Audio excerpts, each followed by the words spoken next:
Assalamualaikum warahmatullahi wabarakatuh. Kami dari kelompok 8 di sini ingin menjelaskan mengenai eh, rancangan produk kami yaitu partisi atau parquet ticket system untuk memenuhi tugas besar KU 1202 pengantar rekayasa desain.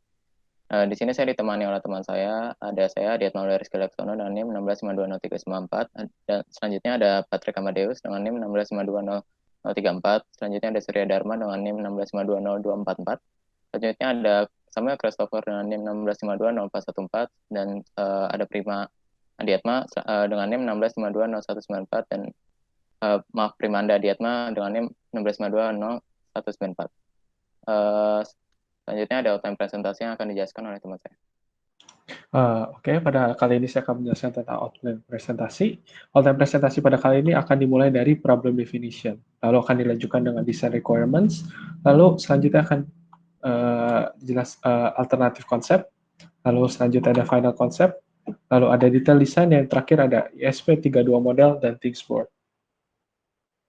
Selanjutnya yang pertama adalah problem definition. Jadi seperti yang kita ketahui nih, kalau sekarang kan dunia sedang menghadapi pandemi COVID-19 yang udah kurang lebih berjalan 1 tahun sejak pertama kali ditemukan di Wuhan, Cina.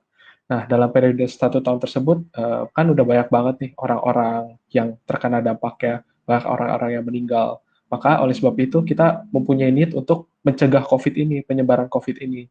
Jadi karena tenaga medis sudah lebih menanggulanginya, kita sebagai orang awam itu lebih baik mencegahnya gitu. Lalu gimana sih cara kita mencegahnya? Oke, kita dapat mulai dari contactless parking ticket system yang kita ini. Jadi dengan adanya contactless parking ticket system ini, kita percaya kita bisa mencegah COVID-19 ini.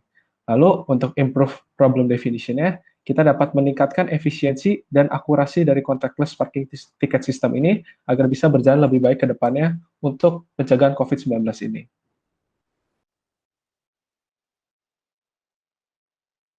Ya, dan selanjutnya ada design requirement. Di sini design requirement-nya hanya 4 karena di sini yang ditunjukkan adalah design requirement yang penting saja. Lebih lengkapnya ada di makalah. Di sini yang pertama ada biaya. Biayanya kita harapkan di sini wish itu kita harapkan kurang dari $4.000 atau sekitar kurang dari 60 juta rupiah.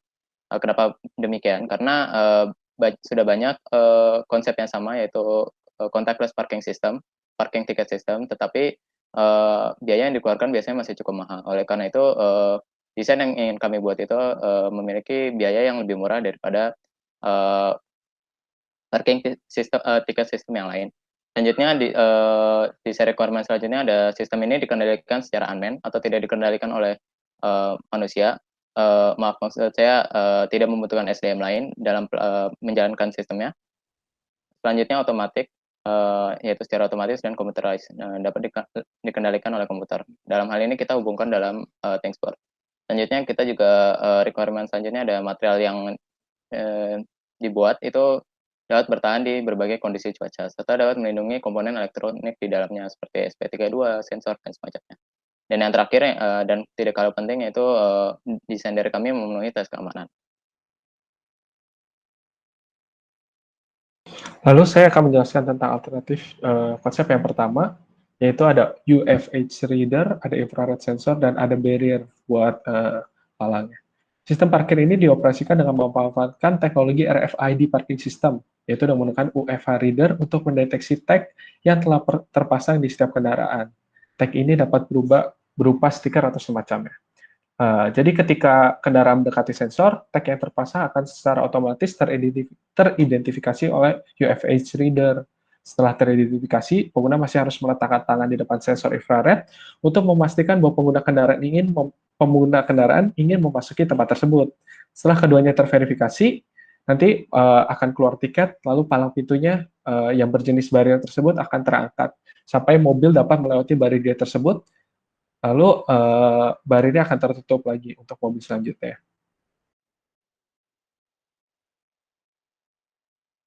Ya, dan selanjutnya ini ada total konsep yang ketiga. Yang pertama ada LPR kamera.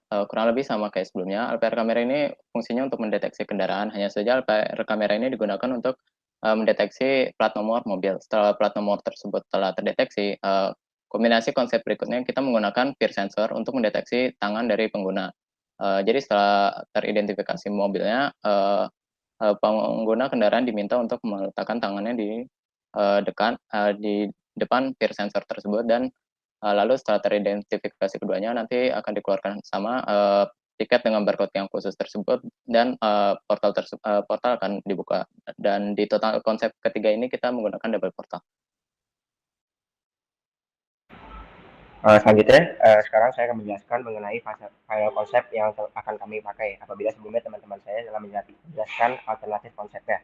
Sebelum menjelaskan lebih lanjut fungsi-fungsinya, alasan kami memakai file konsep ini adalah karena biaya yang dibutuhkan untuk membangun sebuah partisi atau parking ticket system dari file konsep ini cenderung lebih rendah dibandingkan dengan dua konsep alternatif lainnya, namun dengan fungsionalitas yang sama.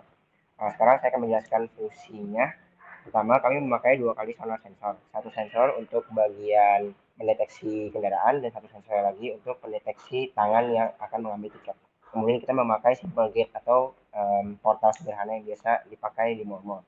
Cara kerjanya adalah apabila ada kendaraan yang akan mengambil tiket parkir atau masuk ke dalam areanya, maka sensor atas akan mendeteksi apabila ada kendaraan yang akan mengambil tiketnya. Kemudian nanti dari pengemudi dari pengendara tersebut akan mengeluarkan tangannya, kemudian menyentuhnya kepada sonar sensor lainnya dengan fungsi yang serupa, yaitu untuk mendeteksi adanya gerakan yang tegak lurus dengan sonar sensor. Sonar sensor berfungsi untuk menangkap gelombang ultrasonik dan kemudian mendeteksi apabila ada benda yang di sekitarnya. Berikut penjelasan tentang panel konsepnya. Sekarang saya akan menjelaskan tentang konseptual sketching dari panel konsep yang akan kami pakai untuk partisi ini. Di sebelah kiri terdapat gambar sederhana mengenai konsep desainnya. Maka dapat kita lihat ada 3 bagian besar daripada partisi ini. Yang pertama adalah kanopi, kedua ada e-parking box, dan ketiga ada portalnya.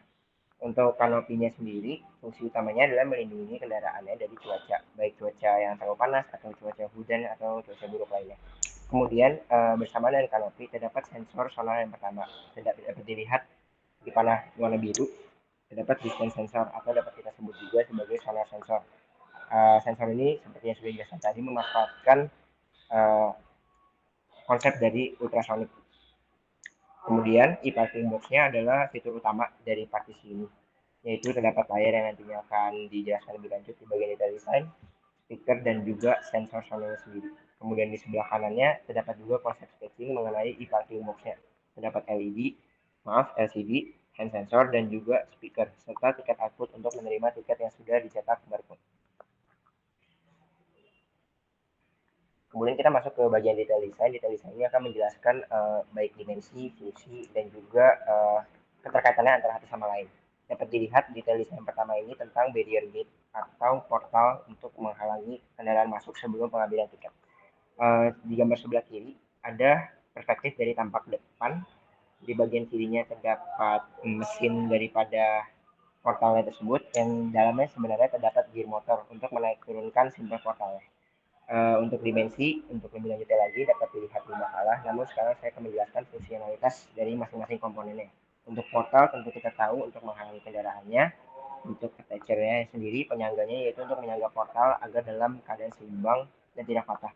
Kemudian untuk sebelah kirinya yang mesin box itu terdapat gear motor untuk menaik turunkan portal itu sendiri atau dapat kita sebut rotator. Kemudian dapat dilihat juga gambar sebelah kanan tampak sampingnya kurang lebih sama, dan telah kami sertakan juga dimensi detailnya dan fungsinya sebenarnya sama saja seperti yang sudah dijelaskan tadi. Kemudian masuk ke bagian besar detail desain kedua, yaitu kanopi atau atap. Seperti yang sudah dijelaskan tadi, sebenarnya fungsi utamanya adalah melindungi kendaraan dan barang-barang di bawahnya dari cuaca buruk, serta sebagai penyangga sensornya. Untuk gambar kiri, tampak sampingnya dapat kita lihat kanopi kami sebenarnya tidak berbentuk L, namun berbentuk seperti huruf L yang sedikit miring dengan kemiringan derajat tertentu, yaitu kami set sebagai 16 derajat atau standar dari kanopi-kanopi pada umumnya, kanopi miring. Kemudian dimensinya dapat dilihat juga di tulisan biru.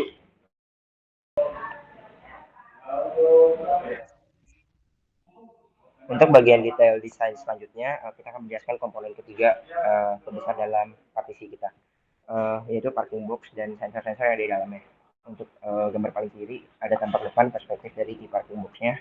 Dapat dilihat dimensinya sebenarnya simpel berbentuk balok, namun apabila tampak depan seperti berbentuk sebuah persegi panjang yang memanjang ke atas. Kemudian komponennya ada LCD, ada tiket output, ada speaker, dan juga hand sensor. Untuk LCD, fungsi utamanya adalah menampilkan informasi-informasi penting dalam bentuk visual. Tiket output tentunya mengeluarkan tiket yang sudah terprint barcode untuk keperluan parkir nantinya. Speaker untuk mengeluarkan audio output dan untuk membantu apabila ada kendala, dan juga hand sensor berupa sonar sensor untuk mendeteksi adanya gerakan tangan. Untuk gambar tengah ada perspektif dari samping, sebenarnya kurang lebih sederhana seperti balok juga, namun dampak dari samping. Dan untuk sebelah kanan ada komponen-komponen minor, yaitu layar digital yang memiliki dimensi seperti yang ditulis dan ada tulisan sininya. Kemudian sensor tiket berupa sonar sensor terdapat dua, yaitu satu untuk transmitter ultrasonik dan satu lagi untuk receiver gelombangnya. Untuk speakernya terdapat dimensi sederhana karena berupa lingkaran. Untuk bagian selanjutnya, demo SP32 dan Flexboard akan dijelaskan oleh teman saya, Surya dan Pri.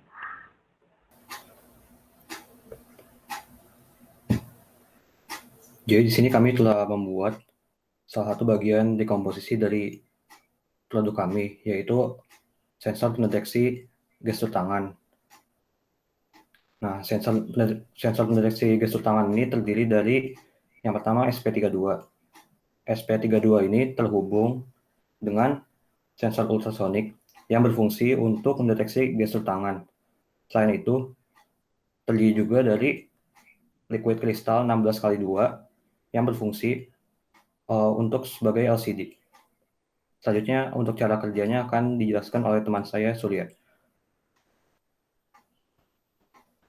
Oke, sekarang saya akan menjelaskan cara kerja alat.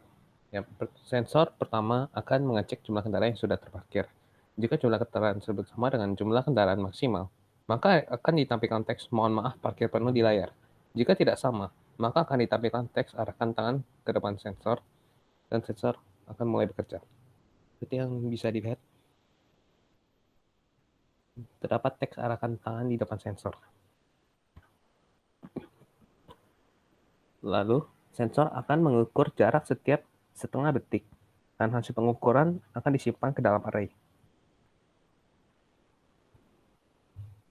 Dalam 6 kali pengukuran terakhir, jika terdapat 4 data jarak yang nilainya lebih kecil dari 15 cm, maka kendaraan terdeteksi, jumlah kendaraan akan bertambah 1, dan akan muncul tulisan "Welcome, silakan masuk" di layar selama 10 detik.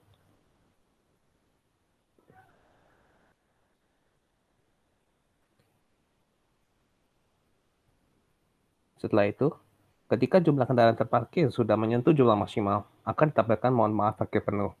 Nah, karena ditampilkan tulisan "Arahkan tangan" di depan sensor, maka jumlah kendaraan belum menyentuh jumlah kendaraan maksimal.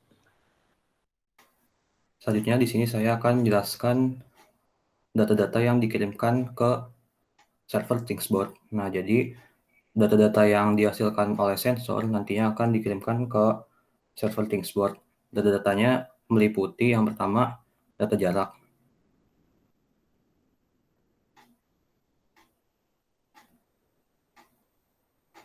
Nah, data jarak ini seperti yang dijelaskan sebelumnya akan dikirimkan setiap setengah detik atau setiap terjadi pengukuran.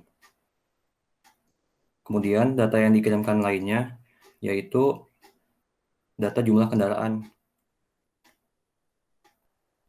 Data ini hanya akan dikirimkan jika nantinya ada perubahan jumlah kendaraan. Misalnya jika ada perubahan jumlah kendaraan, kalau nantinya sensornya mendeteksi ada gerakan ada tangan di depan sensor. Nah, seperti ini.